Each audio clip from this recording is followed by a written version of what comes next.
வக்கீல் வாய்ஸ் நேயர்களுக்கு வணக்கம். இன்னைக்கு ஜூலை 5ஆம் தேதி படுகொலை செய்யப்பட்ட பகுஜன் சமாஜ் கட்சியினுடைய மாநில தலைவர் ஆம்ஸ்டாங் அவருடைய படுகொலையில முதல்ல அப்டேட் என்ன அப்படின்னு கேட்டிங்கன்னா, முதல்ல ஒரு 8 பேர், அதாவது ஒரு 5 பேர் அண்ணா நகர் காவல் நிலையத்திலும், வெறும் 3 பேர் பெரியபாளையம் காவல் நிலையத்திலும் சரண்டர் ஆனாங்கன்னாங்க. பட் அப்போது இருந்த சிட்டி கமிஷனர் சந்தீப் ராய் ரத்தோர் என்ன சொன்னார் அப்படின்னு கேட்டிங்கன்னா, நாங்கள் கைது செய்தோம்னு சொன்னார். அஸ்ராகாருக்கும் கைது செய்யறதும் ஒன்று தானங்க, செக்யூர் பண்ணுறதுன்னா அது எப்படி வேணால் நாங்கள் புஷ்டோம்ல கடைசியில், அது எதுக்கு நீங்கள் திருப்பி திருப்பி கேட்குறீங்க அப்படின்னு டென்ஷன் ஆனாப்புல.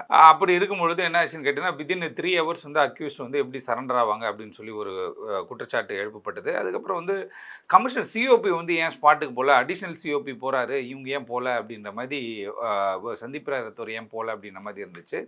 அதே போல் அவர் ஒரு ப்ரெஸ் மீட் ஒன்று வச்சார். அந்த ப்ரெஸ் மீட்டில் பல்வேறு விஷயங்களை அவர் சொல்லியிருந்தார். அந்த ப்ரெஸ் மீட்டில் சொல்லப்பட்ட விஷயங்கள் எல்லாம் என்ன கேட்டிங்கன்னா, ஏன்னா அரசாங்கமும் பார்ப்பாங்க இல்லையா, கவர்மெண்ட்டும் பார்ப்பாங்க. இது ஒரு பெரிய ஒரு மாசான ஒரு மர்டராக பார்க்கப்பட்டுருச்சு. அதுவும் இல்லாமல் கேட்டிங்கன்னா, இந்த மர்டர் இந்தியாவில் எத்தனையோ கொலை வழக்குகள் நம்ம பார்த்துருக்கோம், எத்தனையோ கொலைகளை நம்ம பார்த்துருக்கோம், தமிழ்நாட்டில் பல்வேறு சாதிய கொலைகளை பார்த்துருக்குறோம்.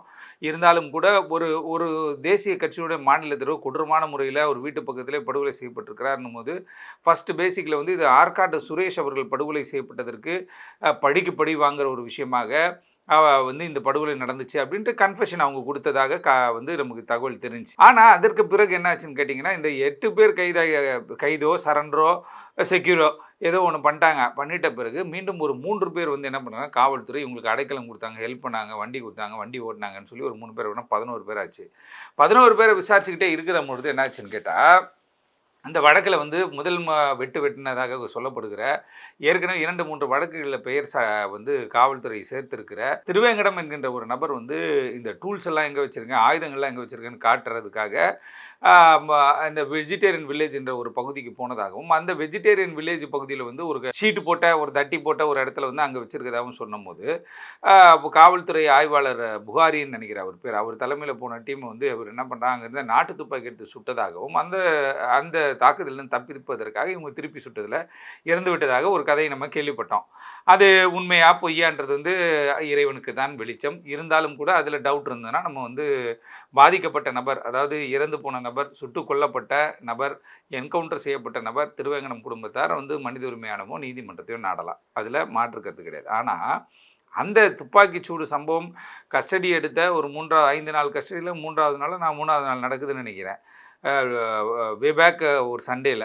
அப்படி இருக்கும்போது அந்த சண்டே மார்னிங் என்ன ஆச்சுன்னு கேட்டால் ஒரு பரபரப்பு ஏற்பட்டது. அதற்கு பிறகு இன்வெஸ்டிகேஷனோட ஸ்டைலே வேறு மாதிரி போகுது. அதுவரையும் பொறுமையாக ஹேண்டில் பண்ண காவல்துறை வேகம் எடுக்க ஆரம்பித்தாங்க. அதற்கு பிறகு என்ன பார்த்தீங்கன்னா, ஏற்கனவே ஒரு வழக்கறிஞர் அதில் சம்மந்தப்பட்டிருந்தார், அருள்னு சொல்லிட்டு. அதற்கு பிறகு என்ன சொல்கிறாங்கன்னா, அஞ்சலை அப்படின்றவங்க கைது செய்யப்படுறாங்க. அது சப்சிக்வெண்ட்டாக அதே நேரத்தில் என்னென்னு கேட்டிங்கன்னா, ஹரியரன் அப்புறம் இவங்க மலர்கொடி அப்படின்றவங்களும் கைது செய்யப்படுறாங்க. 2 பேர் வழக்கறிஞர் சொல்லப்பட்டுச்சு. அதற்கு பிறகு அந்த விசாரணையில் கொஞ்சம் டீப்பாக போகும்பொழுது, இப்போ கடைசி அப்டேட்டாக என்ன இருக்குது அப்படின்னு பார்த்தீங்கன்னா, ஹரிஹரன் பல்வேறு தகவல்களை சொன்னதாகவும், ஹரிஹரன் முக்கியமான ஒரு பிரமுகர், 10 ஆண்டு காலமாக அவர் இல்லை, எங்கேயோ வெளியூரில் இருக்கார், அவர் தான் இதை சொன்னார் போனாருன்ற மாதிரியான தகவல் காவல்துறை சொல்லலை.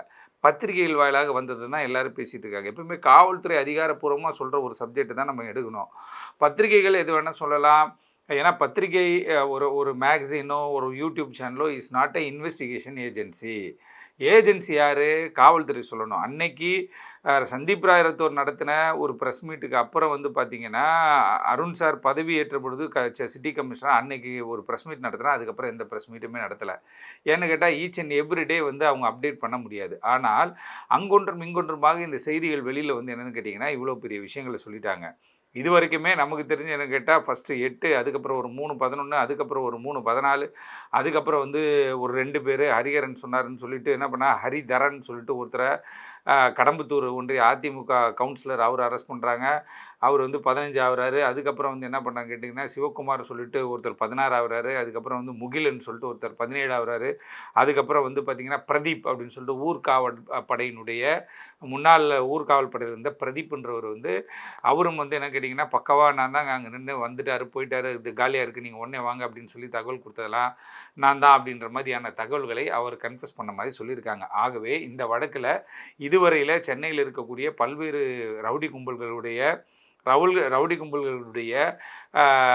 இதே வந்து என்ன கேட்டால் அசைன்மெண்ட்டாக இருக்குமோன்னு சொல்லி காவல்துறை ஒரு சந்தேகம் நேச்சுரலாகவே எழுந்துட்டு தான் இருக்குது. இருந்தாலும் காவல்துறை என்ன பண்ணுறாங்க கேட்டால் அதை வந்து சரியான முறையில் வந்து நகர்த்தி கொண்டு இந்த ஏற்கனவே ராஜேந்திர பாலாஜி முன்னாள் அமைச்சர்லாம் கூட சொல்லியிருக்காரு, காவல்துறை சரியான வழியில் தான் போயிட்டுருக்காங்கன்ட்டு.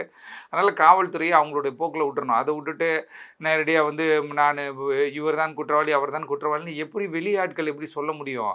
காவல்துறை விசாரிக்கிறாங்க. காவல்துறை தினம் A+ கேட்டகரியில் இருக்கிற ஒரு சிலருடைய பெயர்கள் தான் வந்து அடிபடுது. அப்போ அந்த விஷயத்தை காவல்துறை ஆய்வு செய்கின்ற பொழுது தான் அதுக்கான உண்மை கிடைக்கும்.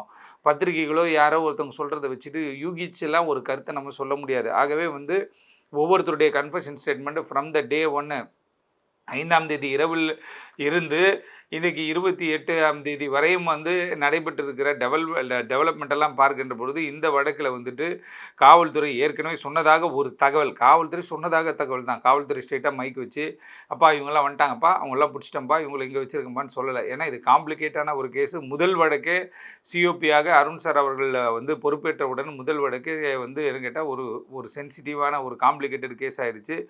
ஆகவே வந்து இந்த வழக்கினுடைய விசாரணை மிக வேகமாக போயிட்டுருக்கு. இப்போ கடைசியாக பிரதீப் என்கின்ற ஒரு நபரை விசாரித்து அவர்கிட்டருந்து பல்வேறு தகவலை வாங்கியிருக்காங்க. பிரதீப்பை அடுத்து யார் யார் இருக்காங்க, இதெல்லாம் யார்கிட்ட எக்ஸிக்யூட் பண்ண டீமு, கதை எழுதுனது யார், திரைக்கதை வசனம் எழுதுறது யாருன்னு சொல்லி நோக்கி காவல்துறை போயிட்டுருக்காங்க. ஆகவே ஒரு நாட்களில் காவல்துறை அந்த வழக்கு சம்மந்தப்பட்ட எல்லா விசாரணை நடத்தப்பட்டது எப்படி, ரோல் ஆஃப் தி அக்யூஸ் எல்லாத்தையுமே வந்து மக்களுக்கு வெளிப்படையாக அவர்கள் தெரிவிப்பார்கள் நம்ம நம்புகிறோம்.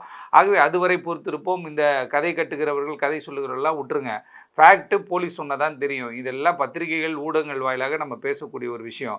ஆனால் இவர் தான் அக்யூஸ்ட் அவர் தான் அக்யூஸ்ன்றதை நம்ம சொல்லணும். இவங்கெல்லாம் கைது செய்யப்பட்டார்கள் அப்படின்னு சொல்லிட்டு ஒரு படுகொலை செய்யப்படுகிறது, அன்று இரவே சிசிடிவி வெளியிடப்படுகிறது, ஒரு என்கவுண்டர் செய்யப்படுகிறது, அன்றைக்கே வந்து அங்கே போய் ஒரு சிசிடிவி வெளியிடப்படுகிறது.